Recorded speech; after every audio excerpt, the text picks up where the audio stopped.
Welcome to Revolutionize Your Retirement Radio, bringing you insights and strategies to help you create a magnificent and fulfilling second half of life.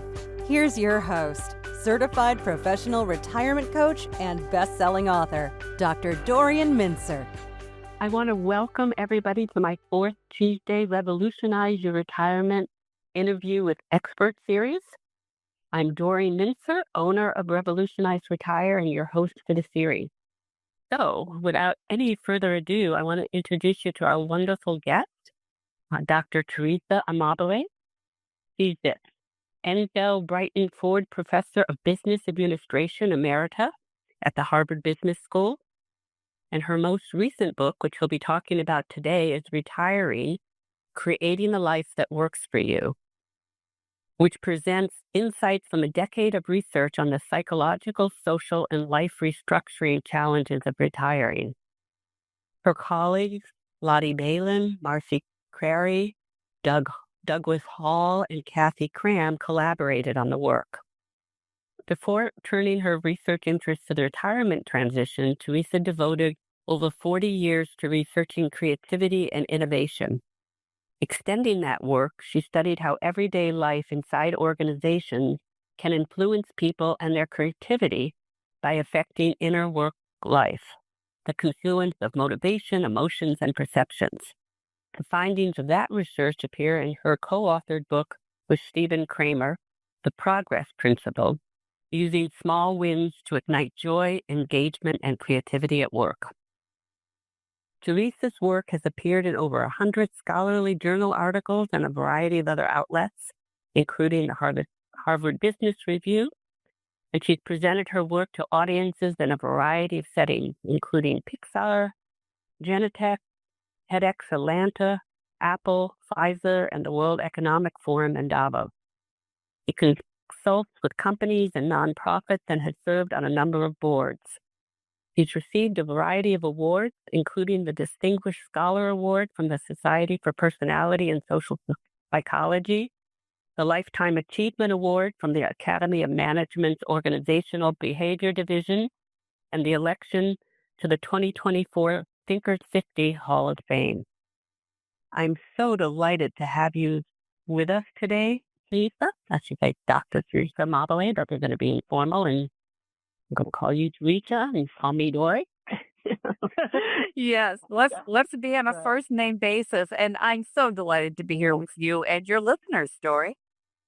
Thank you. And I just love this book. I was saying that before we got going and the recording of it. Having been a retirement coach for so many years, it's wonderful to have now this research and some research that supports the really work of retirement coaching, but contributes such beautiful ways of conceptualizing it and dealing with it. And so on particular connections to the book that I'll just comment on, that way at the beginning, Teresa had me meet, and I know a number of people who met with the team, but I felt honored to consult a little before the research. So it's been particularly wonderful to see the fruition in the book. And then I also was honored to write the foreword for the book. So I feel there's a chip with it. And I just wanted to say that at the beginning. Yes, Dory, may I just say, you were there at the birth, really, of this research program. I think it was almost exactly 10 years ago this month that you came and consulted to our group on our interview outline and gave us some wisdom on how to approach these interviews, how to make our participants as comfortable as possible in these interviews, and then full circle writing the foreword for the book. It couldn't be sweeter. So tell us, what motivated you to start this research? What got you going on it? Well, there was an intellectual motivation and also a personal one as well. I'll talk about the intellectual motivation first. You mentioned earlier when you were introducing me the previous book that I published with Stephen Kramer called The Progress Principle.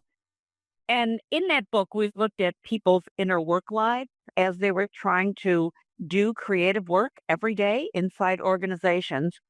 And by inner work life, we meant their emotions and perceptions and motivations. as they were going through their workday. We did this by using a diary method. And one of the most, I would say, the central finding in that research was that of all the things that can happen during a workday that can lead people to have really positive emotions, positive perceptions of their organization, their team, their leaders, even themselves, and strong intrinsic motivation for doing their work. Of all the things that can lead to that kind of inner work life, the single most important is simply making progress on meaningful work. And we laid out a number of implications for organizations, leaders, managers, and individuals and corporations in that book, The Progress Principle. But one implication we hadn't considered at the time began nagging at me after we published that book. And that was, if progress in meaningful work is so important for positive inner life, what happens when we leave our meaningful work and the possibility of making progress in it? What happens when we leave that behind? When we remove the work context from our lives? And I went into the literature, the psychology literature and the literature on careers and micro-organizational behavior, and I found a lot of research on retiring. But almost all of it was focused on the importance of health and wealth for retirement decisions and retirement experiences and retirement adjustment. There wasn't anything that I could find on the psychological challenges, for example, the identity issues that can arise, the relationship issues that can arise, and the life restructuring, the massive life restructuring that has to happen when people retire. So that was the motivation to develop insights, to do research that would illuminate these really important issues that had been neglected by empirical research previously. The personal motivation was that I was in my early 60s at the time, and I was beginning to think about my own retirement and wondering what that experience would be like. And I could say that the same was true of my co-authors in this project, whose names you mentioned earlier. We were at different stages. Lotte Bailyn, for example, had retired already several years earlier, but she was very much living an active retirement and eager to get involved in this research. And the others of us were at various stages of going through the retirement transition or approaching it. So that was the personal side of it. Well, that's great. So both professional and personal, and again, as I said, you created this wonderful book that I think is going to be helping retirees as well as organizations and families and everybody dealing with this. Can you briefly describe the research and why you focused on professionals retiring from corporations, some of the decisions you made and how you structured it? Yes, we initially wanted to study academics who were approaching retirement because that's who we are. But we realized that academia is a really unusual profession where we can, and many of us do, continue doing our research and our writing even long after we officially retire from our organizations. That's not the case with most people in the United States who retire. Most, when they retire, do leave their career job behind. So that led us to recruit participants for our study in corporate settings. And we decided to focus on professionals or knowledge workers, salaried employees, because we hoped that issues of financial security would not be primary for the people in our study. Not because that's unimportant. Obviously, it's very important for people to have some degree of financial security when they're heading into retirement. But we knew from the prior research that can overwhelm people's decisions and experiences. And we wanted to reduce the effect of financial concerns, which is why we looked for people who were in, I guess you would say, white collar jobs because we expected that we would be more likely to find people who felt at least reasonably financially secure. And we screened people on that. And in fact, virtually everyone that we selected for our study from among the volunteers was at least reasonably financially secure and also reasonably physically healthy. That was the other issue on which we screened, because we know that can overwhelm other aspects of the retiring experience. So that's why we chose the population that we did for this study. We ended up interviewing 120 people for this study. 37 of them were in the early years of their career, because we were really curious to see what their thoughts were about work, career, work and personal life, and of course, retirement. We don't address those interviews a lot in the book. We certainly do draw on the interviews with these. Both of them were in the millennial generation. We do draw on them at certain points in the book, but we mostly focus on the interviews that we did with the 83 older adults in the study, some of whom were already retired from organizations where we recruited, some of whom were still working, age 55 plus, still working, but hadn't made a specific retirement date decision yet, and 14 of whom were just heading into their retirement. That is, these were people who, when we recruited, told us in our screening questionnaire that they were planning on retiring. They had a target date for retirement that was sometime in the year or year and a half or so. These 14 people, we asked if they would let us interview them repeatedly as they went through that transition, so that we could get a deep view into what that experience is like. So we were able to interview most of them at least once, multiple times before they retired, as they were approaching that retirement date. And then as they went through retirement, and up to 6 years after retirement, we were able to follow these people. They were willing to give us their time and go through repeated interviews. So we have the breadth from the 120 individuals, but the depth from those special 14 out of the 120 that we had up to 11 interviews with. And just to comment that of the 14, it's the stars, you use examples of them in such a lovely way throughout the book. Before I ask you a little bit more about the findings, can you mention a little of how you structure the book? Because I think I always find it helpful. And if you don't have it right in front of you, I have it here that I can help with that. But just I so think that it's in my head. I'm sure that it is. How have you structured the findings so people can make use of it? And then we'll talk about the findings.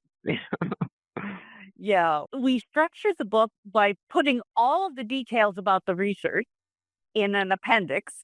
So anyone who's interested can look there for the details of how we did the research, why we did it, what questions do we ask in the interviews.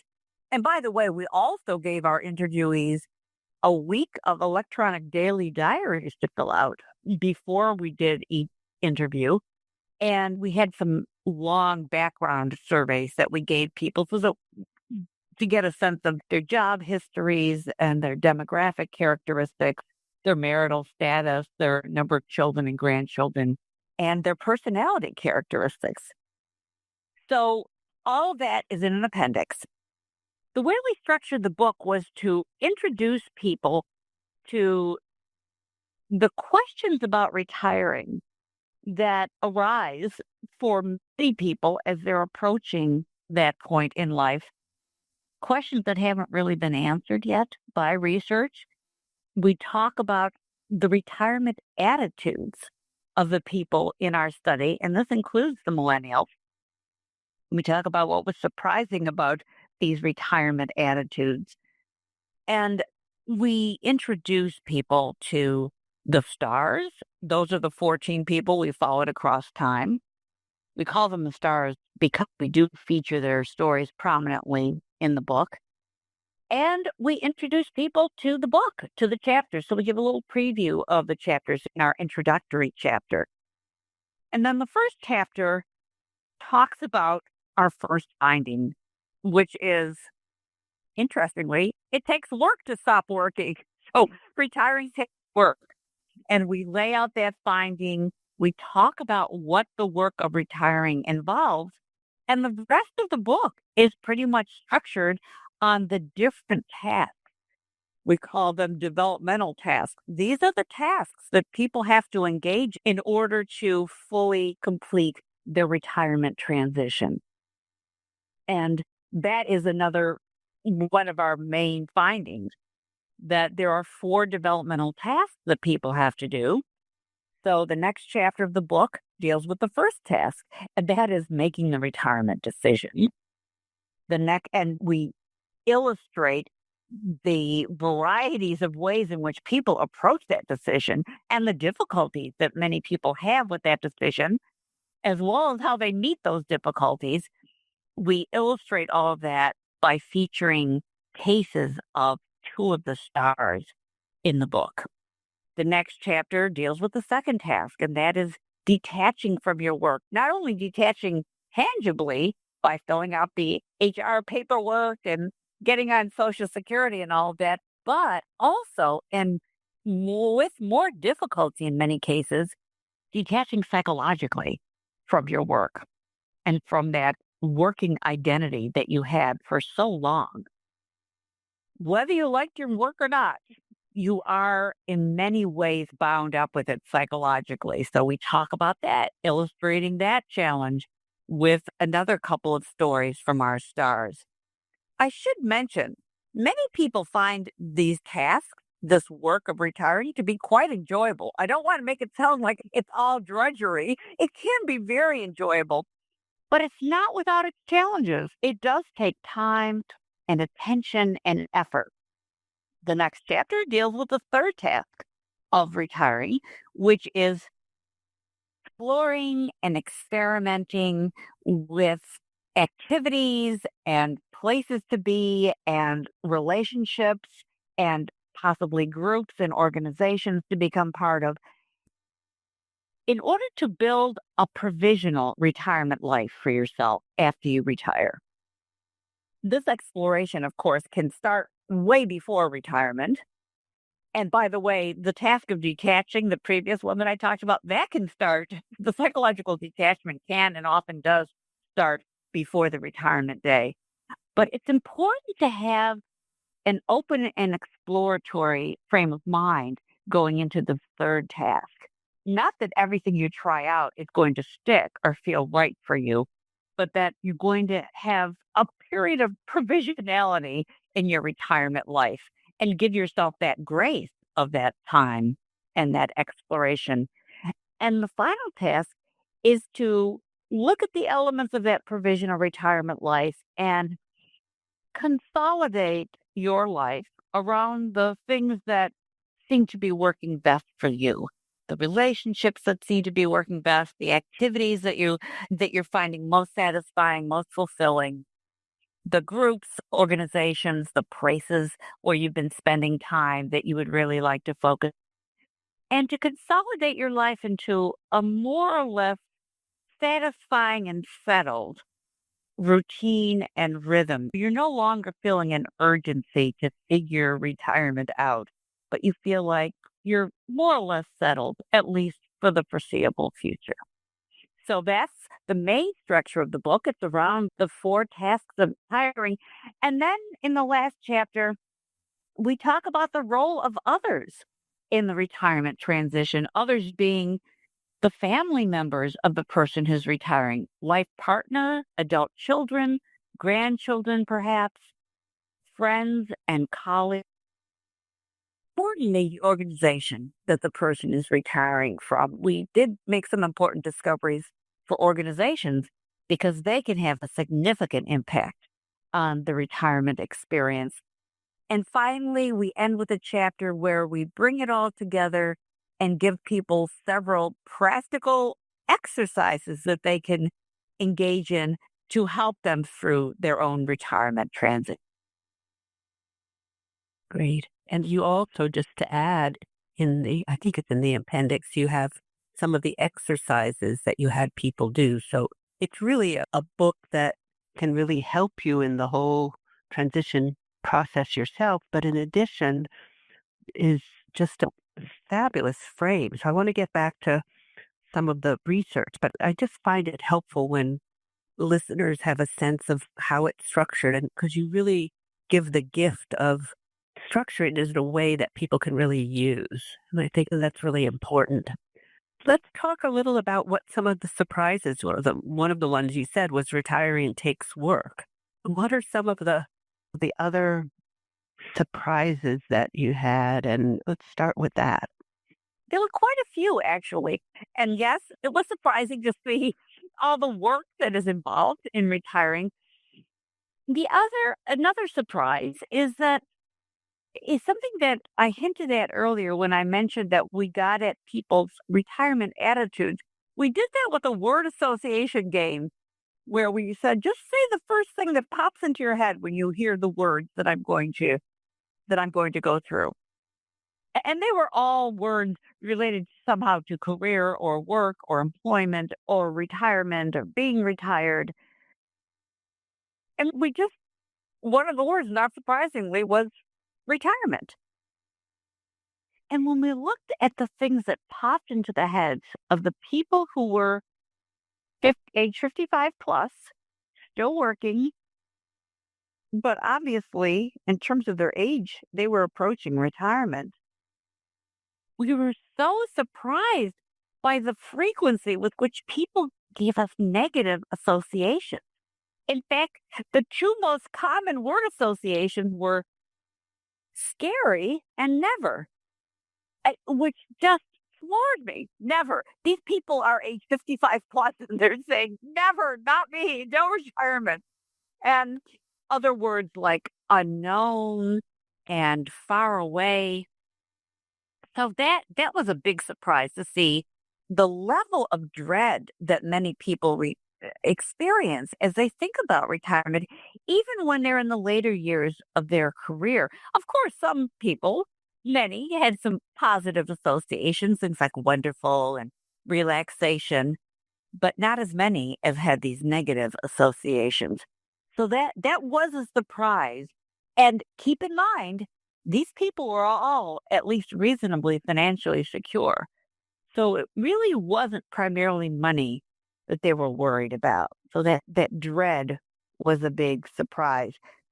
Fortunately, if we look at the word associations of the people who had retired already when we did our interview with them, their words were almost exclusively positive. So things like relaxation and fun and wonderful and freedom. So I think this means that, and we found this in our research, that dread isn't entirely warranted as long as you can gain some knowledge about what this retirement transition is like and approach it in a thoughtful way. Realize it is going to take some work, but that there are tools, there are good ways of approaching this work. And we're hoping that our book will relieve that fear that so many people have. And I've got a couple of other surprises, but let me see if you or maybe anyone of our listeners has any questions about that. Yeah, I don't see any questions right now from listeners about that, but I do want to encourage people to go to the event page, and those of you who are on the call live, and go to the event page and just put in any questions or comments that you have. I was just thinking with what you were saying about a lot of people dreading retirement, one of the things that I have found so helpful in my coaching work with people is viewing it as a journey or a transition. And all transitions have the end, the unknown, the messy middle, the new beginning. And some people have, I have people often reflect on where are you, what parts of retirement or what parts of transitions give you trouble? Is it the end, the unknown, the new beginning, all of it, none of it? And sometimes it's helpful because then it informs you. So it would be interesting if those that dreaded it tended to have much more trouble with the letting go or the unknown. period of it. It's just hard to imagine or visualize the new beginning part. I think so. Yeah, I really do. Because when we talk to people, we ask them to elaborate on, excuse me, on their feelings about retirement. Many of them did talk about that uncertainty. These are people who were still working. In fact, one of our participants said something like, facing retirement is like standing at the edge of a cliff to avoid. And that they were not the only person to use cliff metaphors or void metaphors. So I think that is that just stepping into it, approaching it and going into it can be really intimidating for a lot of people. We found that others had more difficulty in what you would call the messy middle of a transition. We call it in our book liminality. That feeling of being betwixt and between. You're not there anymore, but you're not in that new place anymore either yet. And you're not quite that person you were, but you don't know quite who you are yet in this new life. And that liminality can be especially strong as people are trying to do that second task of detaching from their work psychologically and also beginning to do the exploration and experimentation for a provisional retirement life. Some people feel like they're just flailing and really not knowing what direction to take. And could I mention? I'm sorry. Go ahead, Dory. You go ahead. I wanted to mention that relates to another one of our surprises, which was that many people expect to maintain their work friendships after retiring, but they don't do that.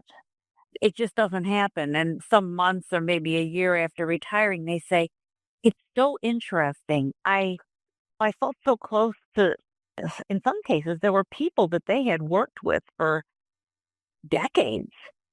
And they had felt that they were very close. They shared a lot in conversations at work, during breaks, taking walks, maybe at lunchtime, and felt that they knew each other's families and that they would surely maintain those friendships. In fact, many people said, I don't think I'll miss the work, but I'll miss the people.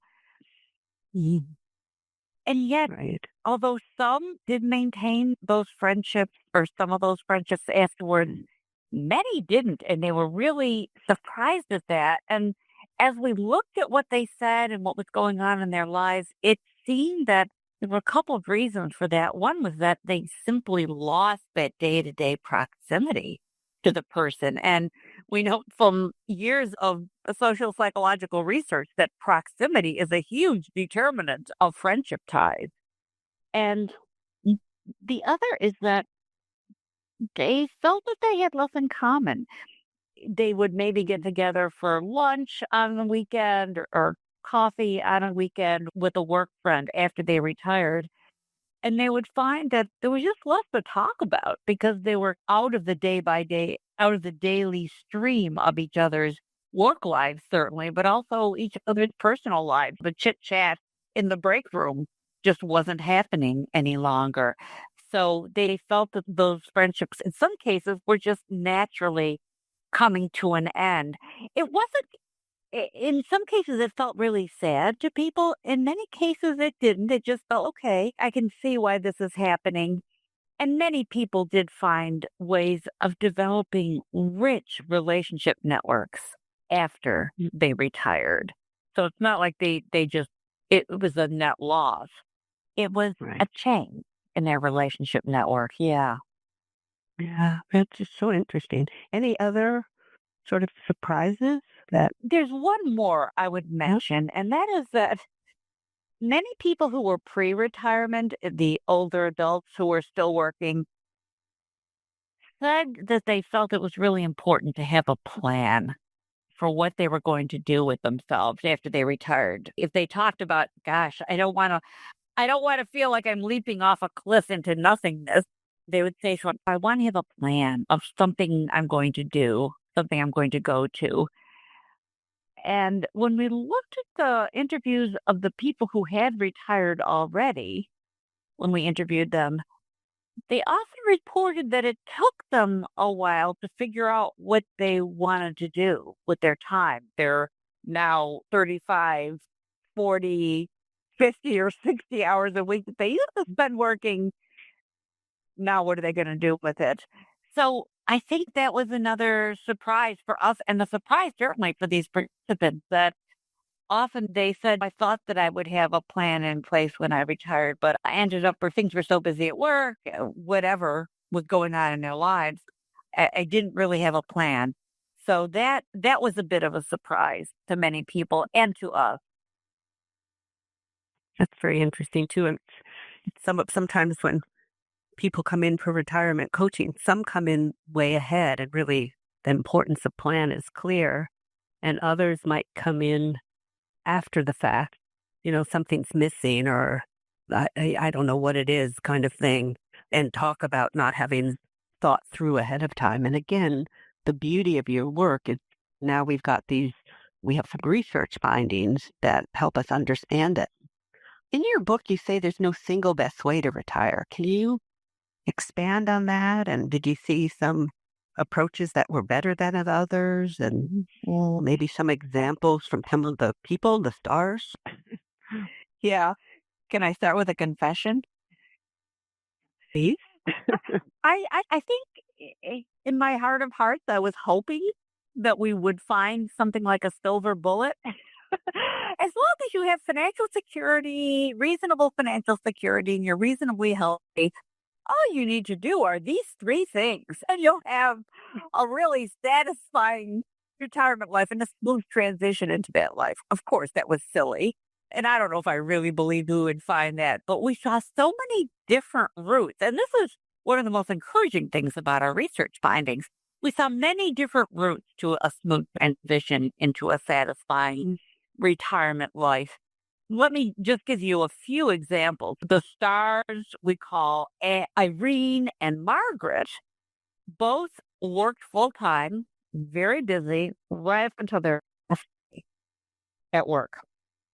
And then first day of retirement, no work at all. We saw other people, though, who did a more gradual transition. There's someone that we call Bob. Of course, all the names and identifying details in the book are disguised. I want to make sure people know that. The person that we call Bob had arranged with his supervisor to be able to reduce his work week from 5 days to 4. And this was his own kind of personal transition to retirement plan. And fortunately, his supervisor was able to rearrange Bob's work responsibilities so that Bob was a high-level engineer in a tech firm. And he felt like that would give him a taste of what it would be like to be retired. And I think that was very wise on Bob's part because it felt less like an unknown than when he finally retired. He used that day to do some more meditation, which was something he really was longing for in his life, to do a little bit of writing, journaling, to just relax and experience day-to-day life at a slower pace. And his daughter asked him, as he was going to this reduced work week, if he would spend part of those Fridays that he was no longer working, if he could spend part of those days caring for her toddler son. And Bob agreed to do that. And that actually became a really wonderful and enriching part of that partial retirement he was experiencing. Interestingly for him, he had a little bit of an identity crisis when he just reduced his work week from 5 days to 4. He had never felt that he identified super closely with his work. One question that we asked in the interview was, would you be more likely to say that your work is what you do or your work is who you are? And he answered that question before he retired and before he reduced his work week. He said, oh, it's what I do. It's never defined me. I'm a human being, not a human doing, which is one of my favorite quotes. But And when he reduced his work week, he began to have a little bit of an identity issue. He said in one interview, "Gosh, I find myself wondering, does this mean that I'm only four-fifths of an engineer now?" Which was so startling to him and to us as well. He worked through that. No, I'm still an engineer. I'm still doing engineering at work, but he actually was developing new identities. That grandfather identity had been there, but it had been a minor thing to him. And it became a major identity for him now that he was spending some time each week caring for that grandson. So that was Bob's entry into retirement. And then after, I think maybe about a year of working that reduced work week, he fully retired and had a really smooth transition and felt that he had consolidated his retirement life in a really satisfying way within a year. And there's somebody else in our study, another star called Walter, who decided he wanted to have work after he retired. Wanted to have some structured work in his life, but he didn't want to continue doing the high level analytic work that he had been doing for his career. He wanted to engage in something that would be completely different and more fun for him. He had been an enthusiastic cyclist for many years. He was always bicycling around his town and going on these long weekend rides with friends. And he decided to see if he could get himself a part-time job in the local cycling shop where it was a full-service shop where they help people learn to bicycle if they didn't know already, help them learn about different kinds of equipment that might suit their needs. He loved this part-time job. And I think he started that job the week after he retired. It was just 3 days a week, I believe, for something like 4 or 5 hours each of those days. But it gave him a structure that he felt he needed in his post-retirement life. It suited him perfectly, and it suited his wife, who had retired a couple of years earlier and who really wanted the house to herself. Part of his week, she had said, "Bob, I love you, but you got to do something with yourself part of each week so I can have my alone time in the house." And I'm sorry, this is Walter I'm talking about. And it really worked out beautifully, both of them. Those are great examples. And I'm trying to decide about integrating, because there have been some questions about the semi-retirement. I'm going to come back to we have some good questions here. I'm going to come back to them because I would like to be sure that you talk about the frame you have, I think, so important. The 4 A's, that you describe, and also the tasks of retiring. I just think it will be helpful for listeners to hear these parts, and then I'll integrate some of the other questions, if that's okay with you. Absolutely. We have 2 main frameworks that you'll see in the book. The first one is this process, the retirement process, or the process of retiring, I should say, which does include these 4 tasks. They don't always happen in the exact same sequence, but they do all have to be engaged with in order for people to fully feel that are retired and they're settled into retirement life. It's very helpful, we found, if people can, throughout those 4 tasks, throughout the entire process, develop and exercise 4 skills, 4 abilities that aren't hard, but do take a little bit of focus. The first one is alignment between yourself and your life structure. Let me say what we mean by that. And this is our second framework, is the alignment and the interaction, the interplay between self and life structure. Yourself is just everything important about you, your multiple identities. Dory, you might be, I know that you are a retirement counselor, a psychotherapist, you're an author yourself, you're a podcaster, certainly. You may be a spouse, a parent. You have these multiple identities.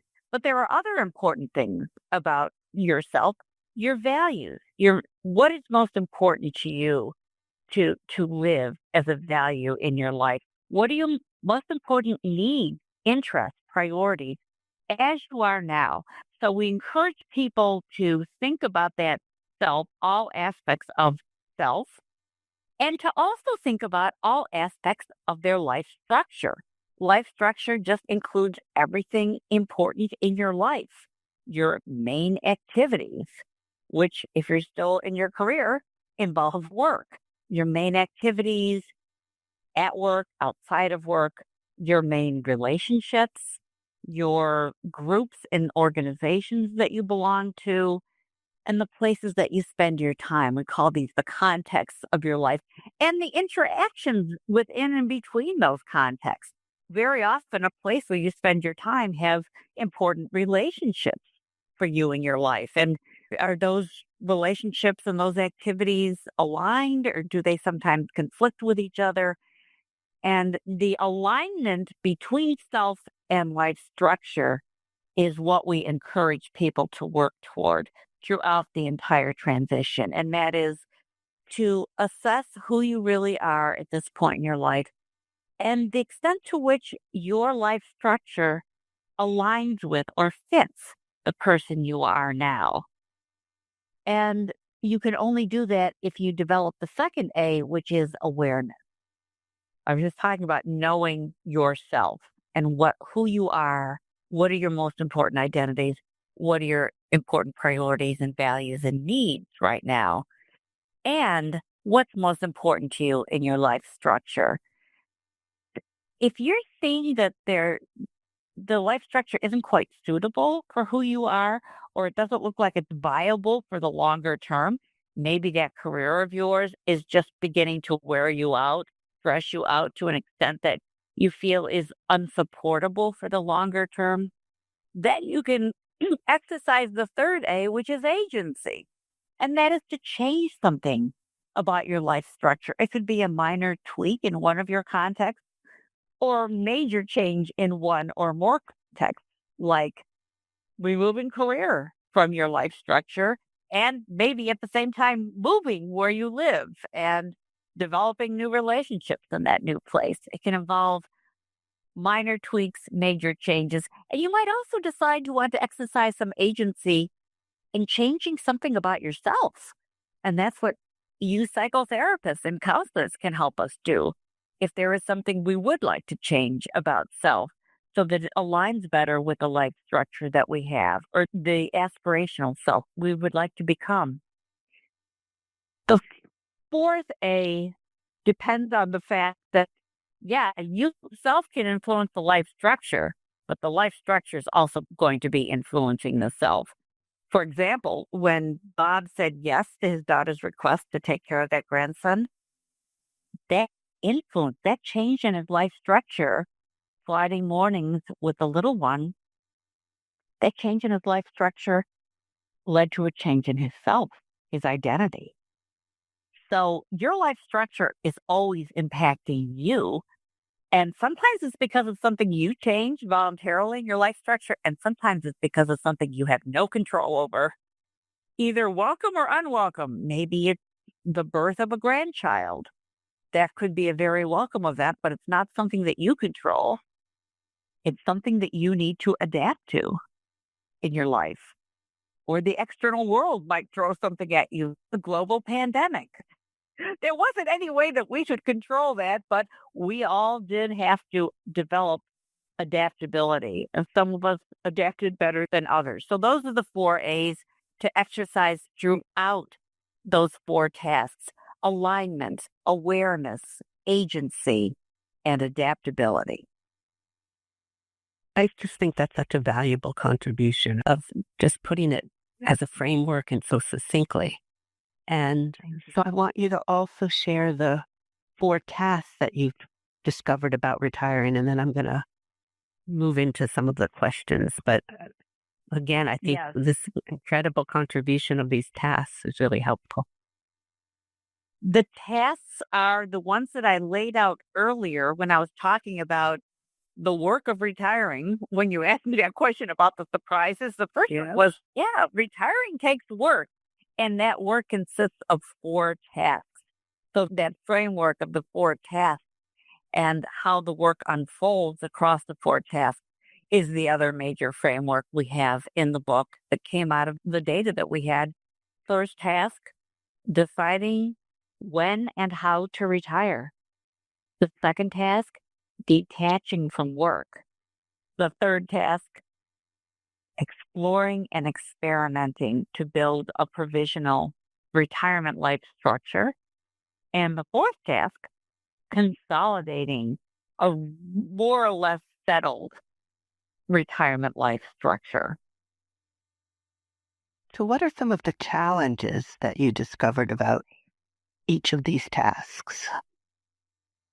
The big challenge in the first task of deciding when and how to retire is doing the identity work, frankly. And this is assuming reasonable health, reasonable financial security.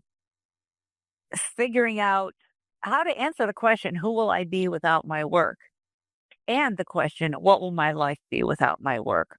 So being able to envision a life and being able to look at your life structure carefully and see how suitable it is for the self that you are. Maybe your answer is going to be, it's entirely suitable for me right now, and it does feel viable for the longer term. Okay, then that's a signal that you probably don't want to retire anytime in the very near future. But look at the various pushes and pulls in your life structure. Is there work that's maybe pushing you away into retirement? And what are the pulls? What are the other things in your life that you might like to develop more fully, have more time to spend on? The big challenge with that second task of detaching from your work is a psychological one, the identity challenge. To be able to let go of that identity of being, for me, a full-time professor, actively engaged with students, and major player in the research scene, and being able to develop more of my other identities. For example, being a community volunteer, being a political activist, being someone who tries to help the needy through volunteer work, and being a grandmother. So that third task of exploring and experimenting is to be a little patient with yourself, give yourself opportunities to explore things, and to not feel badly if something you explore just doesn't feel right. That's what you're supposed to be doing, is figuring out what feels right for you in this provisional retirement life. And to keep thinking about the alignment between self and life structure and exercising agency where you can. Maybe there's some relationships that you need to let go of. Maybe there are other relationships that you want to develop more fully, reach back into your past possibly and reconnect with someone who used to be a very good friend and see if it feels good for both of you to deepen that relationship now. And the big challenge of the fourth task, consolidating, is to be able to pick and choose among the elements you've been experimenting with to consolidate in pieces of a life structure that seem to fit well with each other and with who you are. Great. And can you I loved her term identity bridging. Could you just elaborate just a little on that? Yeah, for those of us who really don't want to let go of the identities that were so important to us as part of our career, we discovered that identity bridging is something that many people engage in, and it can really help them over the identity challenges of the first two tasks, especially. Identity bridging is taking a piece of your important pre-retirement identity you don't want to let go of and bridging it somehow into your post-retirement life. There's a great example from one person. This is someone who was retired. We interviewed him only once. He had been a high-level leader in his company before he retired. That leader identity had been an important part of who he was before he retired. It gave him a sense of satisfaction and real meaning and purpose in his life. And he hated to let go of that identity. After he retired, he found a natural way of bridging it by becoming more actively engaged in the church that he and his spouse had belonged to for a long time. And by the end of that first year in retirement, he had agreed to become the chair of the board of trustees of that church, which involved heading up the capital campaign that the church was just heading into. It was a lot of work, but he found it extremely fulfilling. So that was a very nice way for him to be able to do that identity bridging. Great. That's a good example. I could go on and on. Too many questions and wonderful things about your book, but let me integrate now some of the questions from our listeners. So I'm gonna not ask a couple of financial questions because I think they're not really as relevant right here. So let's see. Doug from Florida just says, were any of the stars forced into retirement instead of opting into retirement on their own time frame? He's wondering how the transition process is affected by the sudden and unexpected shift. Yeah. None of the 14 stars felt that they were forced into retirement, but a few of the people who were retired when we interviewed them had felt that they were forced. Of course, it's illegal under U.S. law for any company to terminate someone's employment on the basis of their age. That's age discrimination. But companies do have ways of making life very uncomfortable for older workers by, for example, we did see some of this in the retired interviews, giving people that they were in no way qualified for, that they would have had to basically go back to school to be able to do their new job within the company. So they took retirement instead, even though they didn't feel ready to retire.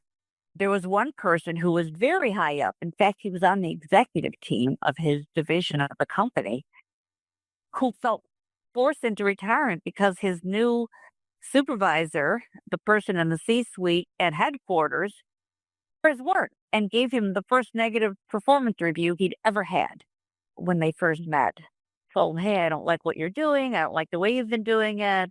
And you're going to need to shape off and really change things in your division. And he was so taken aback by that and so angry. And he knew he could have retired a couple of years earlier financially. That was a Friday. He walked in on Monday and said, I'm retiring. I'm giving my 1 month's notice and I'm retiring. He did not want to retire and his transition was difficult. And I can say the transition was pretty difficult for each of these people who felt like they had been forced into retirement because they had not been doing the preparatory work of thinking about what life could be afterward and envisioning a new life structure for themselves and new identities for themselves. So thanks for that question, Doug. It's a really good question. Yeah. So Anne says, I'm a Gen X and grew up with the society message that I would never be able to retire. And she was wondering if that was a reason, even though the Gen Xers weren't the stars or the millennials weren't the stars. Do you have a sense that it will or has affected any of the people that you interviewed? The message of you can't afford to retire, or yeah. Yes, Jen, absolutely. The millennials and the Gen Xers, a word association game, when we said the word retirement, the single most frequent response from that younger group was money worries. By far, that was prominent in their mind. And it's not surprising given the uncertainties around Social Security and retirement savings, which even older people feel, but certainly people who are in their earlier career years. I'm hopeful that people who are earlier in their careers are paying attention to the fact that they need to take care of their own financial security to the extent that they can and to save for retirement so that they do feel that sense of security as they're going through their mid-career and later career years. But I believe that some of what younger career folks are feeling about retirement is actually outdated because the most frequent association to the word retiree by far was old. Mm. And you are likely, if you're in your early career, you're likely to have 20 or even 30 or more healthy years of life after you retire. And it's going to be great for you to start thinking now in a more positive way about how you might be able to spend those years. Great advice. Let's see, Christopher, 2 questions he had. He just wondered if your population was large enough to pull data at all on differences by race or gender, and also insights about semi-retirement. I think you mentioned a little from the stars about semi-retirement, but I'll just pull those 2 together from Chris. Yeah. Yeah, Christopher, we unfortunately, we were really disappointed. We had almost no people of color volunteer for our study. We don't know the overall demographic composition of the 3 companies that allowed us to recruit their employees and their retirees. I suspect that it was not as diverse as we had hoped, the overall population, but for whatever reason, we were so disappointed. We had very few people of color. So no, we can't say anything about that particular demographic difference. And we didn't actually find any notable differences between the responses of men and women in the study. We had, though, fewer women volunteer for the study than men. So of our 14 stars, only 4 are women. And again, I don't know the reason for that. It could be that in these companies, there just weren't that many women in the older age ranks among the professionals in the company. But I can't tell you, we did not see any notable difference. Of course, we had many women in the study. It just wasn't as many as the men. Didn't see any differences, which was in itself interesting to us. That's interesting. Yeah. So Susan I can't quite tell where she's from right now, but Susan said, did your interviewees mention the role of partner spouses? And I know you have a whole chapter on that, so maybe you could just mention a little of the role of partners and spouses in the context of retirement. Yeah, almost everyone that we interviewed who was an older adult had talked with their life partner, their spouse, about retirement.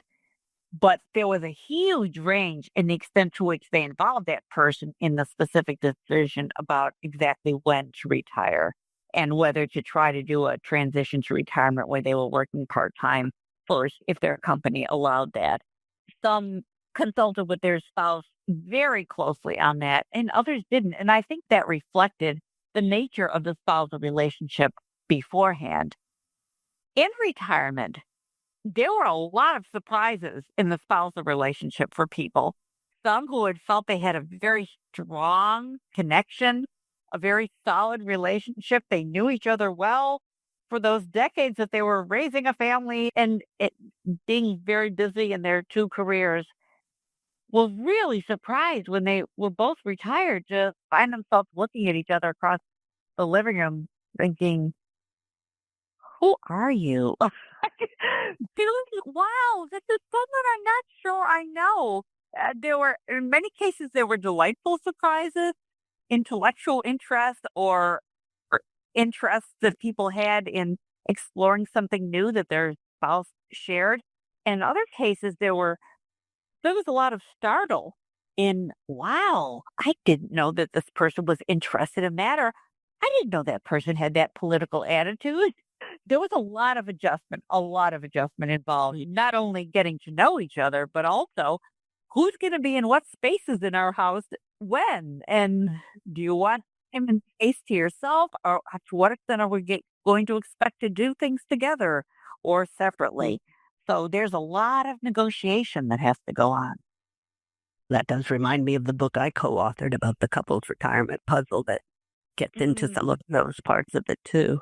Yeah. So I have I don't know who this is from, but it's a comment about the pandemic lockdown seeming as a dress rehearsal for retirement. But then somebody else, let's see, where is it? I'm sorry. Oh, Susan said and I think it's related to maybe the experience from the pandemic, but she said she thought that retirement after working from home would be less abrupt Did that come up at all? Because I know you followed people through the pandemic. I think through the pandemic. Yeah. Right? I have to say that all of our stars did retire before the pandemic started. Okay. But I can tell you from other interviews that we did that there were a few people who were just working from home because it was something that their company allowed before the pandemic happened. And they found the retirement transition generally to be smoother for them. In fact, some even said, I feel like taking advantage of my company's opportunity to let people in my role work from home part of the time or all the time is giving me a great sense of what it will be like to just be in this environment more, be home more, and to work out ways of using the space in the home because they had a partner who had already retired. So that can be very helpful. We did see some interesting dynamics going on with our stars who were in retirement when the pandemic hit and how some of them pretty drastically changed their lives because, for example, travel had become an important part of their retirement life activity set. And of course, they were no longer able to do that. Which was really very difficult for a lot of people. Yeah, and we do detail the ways that they met those challenges in the book. Just a couple more. I appreciate your staying a little longer to integrate these questions in. I'm not going to ask for one that seem like they're repetitions of others, but Wendy from Arizona says, how did the retirees in your research find these new rich relationships in retirement? Oh, that's a great question, Wendy. I think I mentioned previously that in some cases, people reached out to those from their past and enriched those relationships that had previously been very strong and found that they still had a great deal in common and loved spending time together. The star that we call Jay in the book reconnected with some boyhood friends from the town where he had grown up, which was not far from where he was currently living when he retired. And getting together for coffee or breakfast a couple of times a month. And Jay just found that so enriching. And they even did a project together to raise money for a headstone for someone in town who had been a beloved mentor of theirs, but who had died without family. And they discovered he didn't have a real headstone in the cemetery. So they raised money for him. And that was just a wonderful connection for Jay. And we found other people who enriched their relationships. Actually, Jay did this as well, enriched their relational networks by engaging in new activities. In Jay's case, he did some identity bridging by reaching back to an old identity from his youth, which was being a hot rodder. It was something that he loved when he was a teenager and a young adult. And he decided when he was retiring, he was going to get back into it. He'd abandoned that long then because his career and family had become so involving for him. And this was a high level person. He was a partner in his consulting firm. He got back into hot rodding, and that activity, which he entered just purely for the fun of the activity, customizing a hot rod and participating in rallies and rides and races. That activity led to some of the most important relationships he had in his retirement life. And they were all new relationships for him. And many people found new relationships through activities like joining a choral group. There was someone who really enjoyed music and singing and joined a choral group, made many new relationships in that way. I would say activities, a great way of doing this, and reaching into your past. And finally, just deepening relationships that you already have. One person we call Anne retired. She was a star. She retired in part to deeply engage with her teenagers. She had 2 teenagers at the time she retired before they went off to college and really get to know them better as people and to help them. They were both struggling in different ways in their teenage years. And that ended up being very fulfilling for them, for Anne, and I think for her teenagers as well. Another great example. So Terry from Ohio, and there's also Michelle from Newton, similar comments on single people and transition. And Terry talks about solo agers. She's in a long-term relationship, but neither she nor her partner have children, so no grandchildren and no close friends in the city. And just wondered if any of the research, any of the stars were people that were in that kind of situation and how they negotiated and adapted. And Michelle, were there any single people and any comments about their transition to retirement? Of our 14 stars did not have a life partner when we started working with them. One, the person we call Margaret, had been widowed several years earlier. And the one we call Gene, he had been divorced not long before we began interviewing him. They approached retirement in very different ways, but they both ended up with satisfying retirement lives. Gene was fortunate enough to meet a woman not long after we began interviewing him who became the love of his life. And he moved after he retired, maybe a year after we started interviewing him. He moved with her to a new city where he had previously lived, and she was very excited about exploring this new city. So they created a life together. Margaret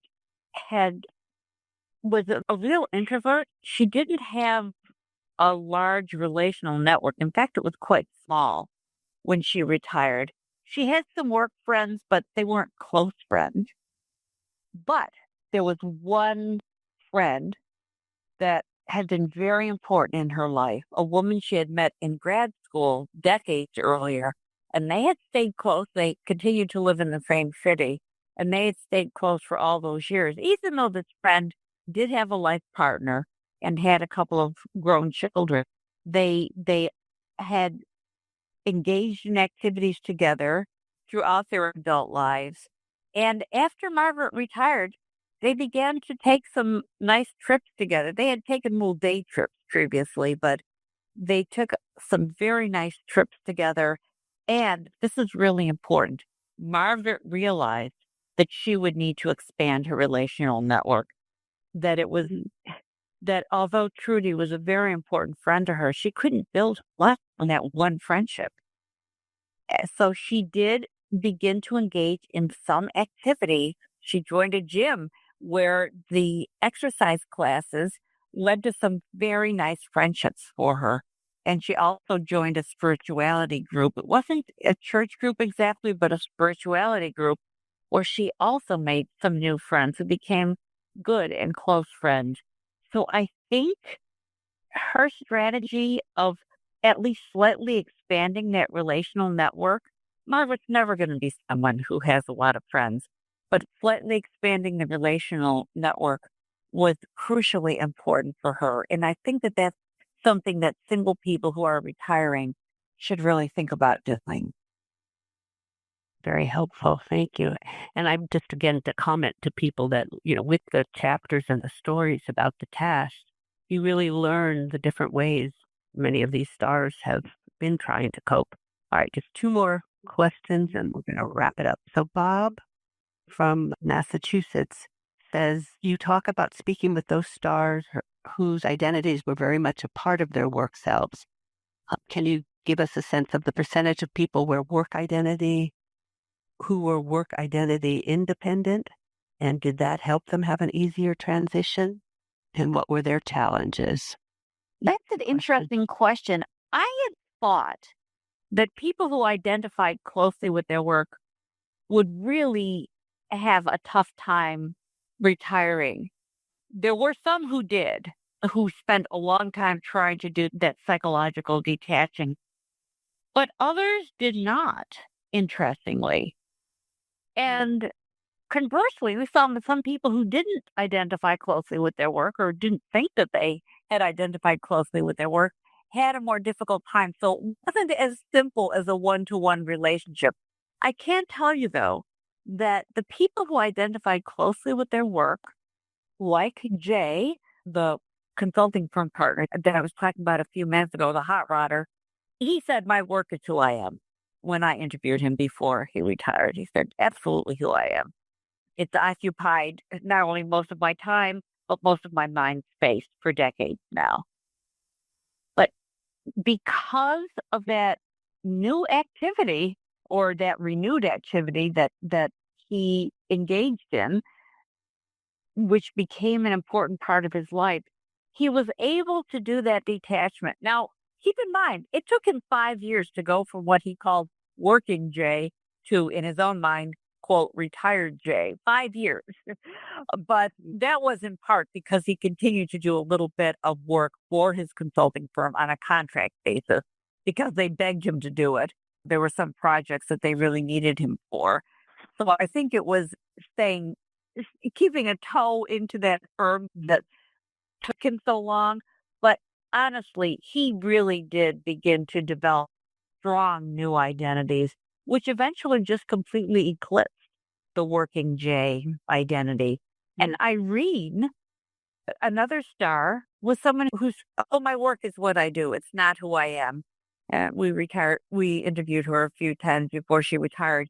And yet, she went back and forth for 4 years trying to figure out exactly when to retire. She had been in this dilemma for a while when we started interviewing her. And she said, I think one of the sticking points for me is that I've always liked being a successful working woman, a successful career woman. And God, I hate to let go of that. So it was an identity issue for her, even though she said work had never defined her. There was a very important part of her that had been identified with it, and she needed to work through that before she could finally make that retirement decision. Beautiful examples. Okay, and the final one, Thomas from Massachusetts. It's a combination of a comment and a question. He just really talks about how difficult transition into retirement can be when it's thrust upon you, and says he supposes he needs to allow himself more time to adjust because he'd been laid off and after a job 25 years and wasn't planning to retire. So an example, I think, when it's forced on you, and he went through a divorce during COVID, a parent died, adult children left the home, looking for a job. He just realized a lot of transitions, and he's asked, are there any suggestions on how best to cope through adjusting into a retirement? And he's trying to learn about Social Security, Medicare, looking for employment still. And he's in good health, but certainly living one's life and finding a new direction is very important. So he's underscoring that. But just wondering if just any other suggestions from your stars of ways to cope through these very oftentimes challenging, difficult adjustments. Yes. And my heart goes out to you. We did not have anyone in our study, because of the way we selected participants, who were laid off from a job and eventually said, okay, I guess at retirement age, I can start taking Social Security. I guess I'll consider myself retired. And that's hard. That's an extremely hard position to be in. And it's something that way too many Americans experience. I would say, from our research, the main piece of advice I can give is to be patient with yourself. Recognize that this is a difficult time, and be kind to yourself and patient with yourself as you go through all this paperwork. I just officially retired myself on July 1st, and I have been amazed at all the paperwork that's involved in just entering into that retired state. And also, as you're looking for work, as you're looking for new ways to structure your time, see if you can find a quote unquote retirement mentor for yourself. It could be a coach like Dory. It could be a good friend or a relative, someone you trust with your innermost thoughts and experiences, someone maybe who has been through retirement transition and seems to be doing well in retirement, and ask them if you could have ongoing conversations with them where you could share what you're going through, get their perspectives. They could be a sounding board for you.